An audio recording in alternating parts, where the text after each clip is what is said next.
അസ്സലാമു അലൈക്കും.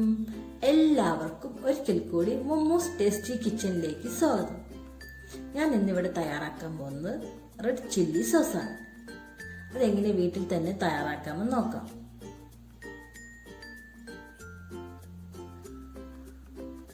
അതിന് കുറച്ച് മുളകും വേണം. ഞാൻ 20 എണ്ണം എടുത്തിട്ടുണ്ട് കേട്ടോ. പിന്നെ തക്കാളി, വെളുത്തുള്ളി, ഷുഗർ, ഉപ്പൊക്കെയാണ് കേട്ടോ.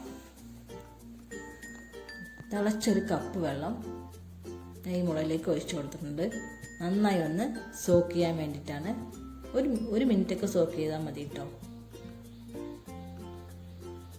ഇനി മിക്സിയുടെ ചെറിയ ജാറെടുത്ത് ഈ മുളക് മാത്രം അതിലേക്ക് ഇട്ട് കൊടുക്കാം. സോക്ക് ചെയ്യുമ്പോൾ പെട്ടെന്ന് അരഞ്ഞു കിട്ടും.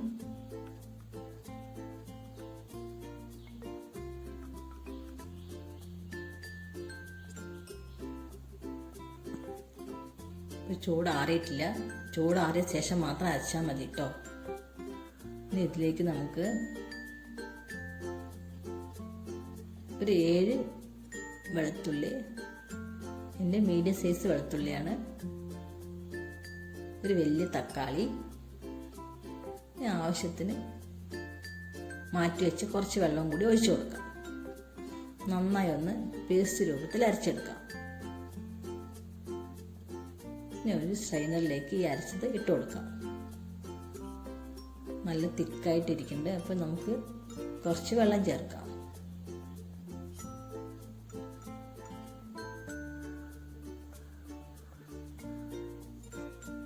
നല്ല ജ്യൂസൊക്കെ നന്നായി നമുക്ക് അരച്ച് കിട്ടുള്ളൂ.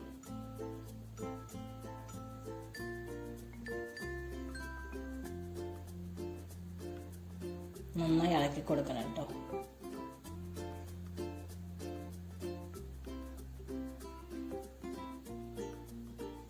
നന്നായി പ്രസ് ചെയ്ത് കൊടുക്കാം. നമുക്ക് എല്ലാ ജ്യൂസും കിട്ടിയിട്ടോ. ഇത് നന്നായി ഒന്ന് ഇളക്കി കൊടുക്കാം.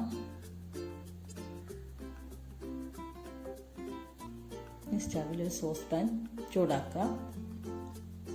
അതിലേക്ക് 1 ടീസ്പൂൺ എണ്ണ ഒഴിച്ചു കൊടുക്കാം.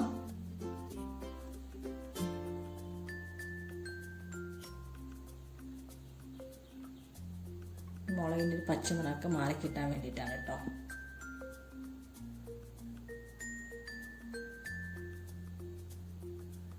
അതിലേക്ക് തയ്യാറാക്കി വെച്ച മുളകിൻ്റെ ജ്യൂസും ഒഴിച്ചു കൊടുക്കാം. ഹൈ ഫ്ലെയിമിലിട്ടിട്ട് ഒന്ന് തിളപ്പിക്കാം.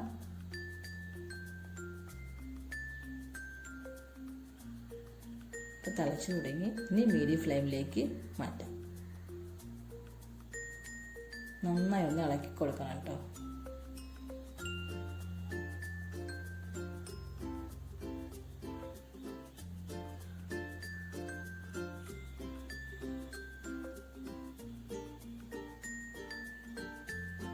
ഇളക്കിക്കൊണ്ടേയിരിക്കണം. കൈവിട്ട അടുക്കി പിടിക്കാൻ ചാൻസ് ഉണ്ട്. അപ്പോൾ ഇളക്കിക്കൊണ്ടേയിരിക്കണം കേട്ടോ.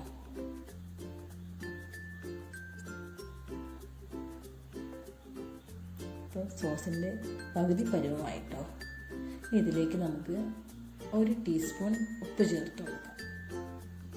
ഉപ്പ് നോക്കിയിട്ട് ഇടണം കേട്ടോ.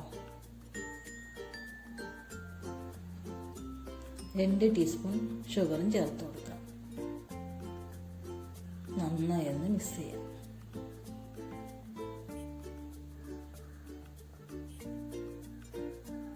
ഇപ്പം നമുക്ക് വിനാഗിരി ചേർത്ത് കൊടുക്കാം. ഞാനിവിടെ 2 ടീസ്പൂണാണ് ചേർക്കുന്നത്. നമ്മൾ നോക്കിയിട്ട് ആവശ്യമുണ്ടെങ്കിൽ 1 ടീസ്പൂൺ കൂടി ചേർത്ത് കൊടുക്കാം. ചിലപ്പോൾ തക്കാളിക്ക് നല്ല പുളി ഉണ്ടാവും, ചില തക്കാളിക്ക് പുളി കുറവായിരിക്കും. നോക്കിയിട്ട് ചേർത്ത് കൊടുക്കാം കേട്ടോ. ഞാൻ 1 ടീസ്പൂൺ കൂടി ചേർക്കുന്നുണ്ട്. പുളി കുറവായത് കൊണ്ടാണ് കേട്ടോ. നന്നായി ഒന്ന് ഇളക്കി കൊടുക്കാം. ഇപ്പം നമ്മുടെ സോസ് റെഡി ആയിക്കൊണ്ടിരിക്കുകയാണ്. നല്ല റെഡ് കളറുണ്ട് അല്ലേ, നമ്മുടെ മുളകിൻ്റെ അതേ കളർ. ഈ പരുവത്തിൽ ഓഫ് ചെയ്യാം. കാരണം ഇനി തണുക്കുമ്പോൾ കുറച്ചും കൂടി കട്ടിയാവും, അതുകൊണ്ടാണ് കേട്ടോ. നമുക്കൊരു പാത്രത്തിലേക്ക് മാറ്റാം. നന്നായി തിക്കായി തുടങ്ങി, കളറും മാറി തുടങ്ങി കേട്ടോ.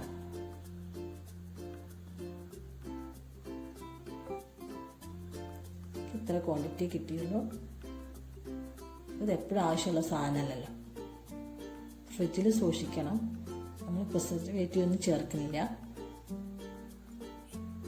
ഒരാഴ്ചയിൽ ഉപയോഗിച്ചാൽ മതി കേട്ടോ. ഇനി ഇഷ്ടമായ എല്ലാവരും തയ്യാറാക്കി നോക്കണം.